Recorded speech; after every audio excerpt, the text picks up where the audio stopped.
All right, today we're going to deconstruct a viral argument made against U.S. Representative Ilhan Omar. Now, just so we're clear, we are not here to fact check.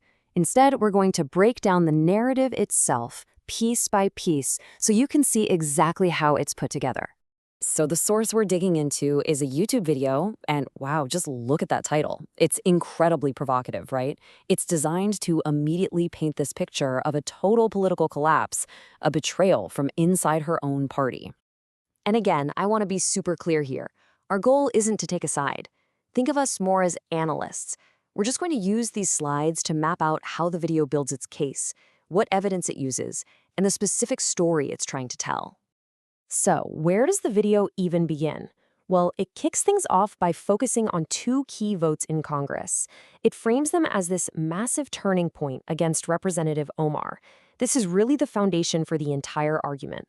First up, the video shows this clip from a speech where Omar is passionately arguing against U.S. military action in Iran. The source makes sure to highlight this because it establishes her position as being deeply rooted in her own personal experience with war. Now, this is where the video's argument really starts to take shape. It immediately contrasts her speech with this number, 157. The video presents this as the exact number of her Democratic colleagues who supposedly rejected her stance by voting for a resolution that labeled Iran a sponsor of terrorism. And this, right here, gets to the heart of the source's political argument. It highlights two specific votes. One, the Iran terror resolution, which passed with a lot of Democratic support, and two, the War Powers Resolution, which Omar actually supported to limit military action, but it was defeated. The video basically holds these two up as Exhibit A and B to say, see, she's losing influence in her own party. Okay, so let's move on to the next layer of the argument. After setting that political foundation, the source starts pulling in quotes from other politicians to kind of paint this picture of her being more and more isolated. It's a classic move, right? Shifting from the data to the drama. For instance, the video includes this soundbite from Republican Senator John Kennedy, which went totally viral. The source uses it to show just how sharp and, almost mocking the tone of the opposition to Omar's position on Iran really was. But then the narrative tries to show it's not just a Republican thing.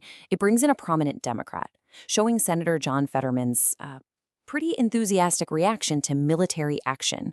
The point here is to present this as proof of a deep split among Democrats, putting him in stark contrast with Omar's anti-war stance. And finally, to really drive the point home, the source uses this quote from Republican Representative Nancy Mace.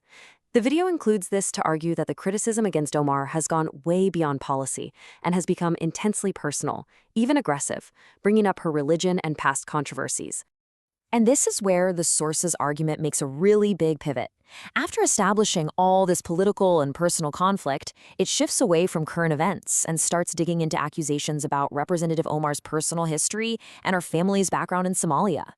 Okay, let's unpack this next claim because it's a huge piece of the narrative the video is trying to build.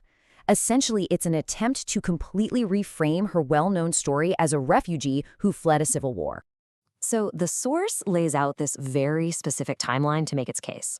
It claims her family was part of the ruling class in a brutal regime that it connects to genocide. Then it says they fled Somalia not as victims of war, but to escape accountability when that regime fell. The key move here is that reframing of her family from refugees to oppressors. So we've seen the congressional votes, the personal attacks, the historical allegations. After laying out all of that, how does the video tie it all together into one final conclusion? The entire argument really climaxes with this allegation. The source presents this quote, supposedly from Omar, to raise questions about her loyalty to the United States and essentially frame her as an agent acting on behalf of a foreign country. And here it is, the source's final explanation for everything it's shown. It concludes that the reason Democrats are supposedly turning on her isn't actually about policy differences. It's about public perception. The video argues she's become a political liability, that voters get the ick from her, so her colleagues are now making a calculated move to distance themselves. So as we finish this breakdown, you can really see how the source's narrative was built, right? It moved carefully from policy disagreements to her personal history. And it kind of forces us to think about that very question on the screen. In today's political world, that line seems to get blurrier and blurrier, and it's a question worth thinking about long after this is over.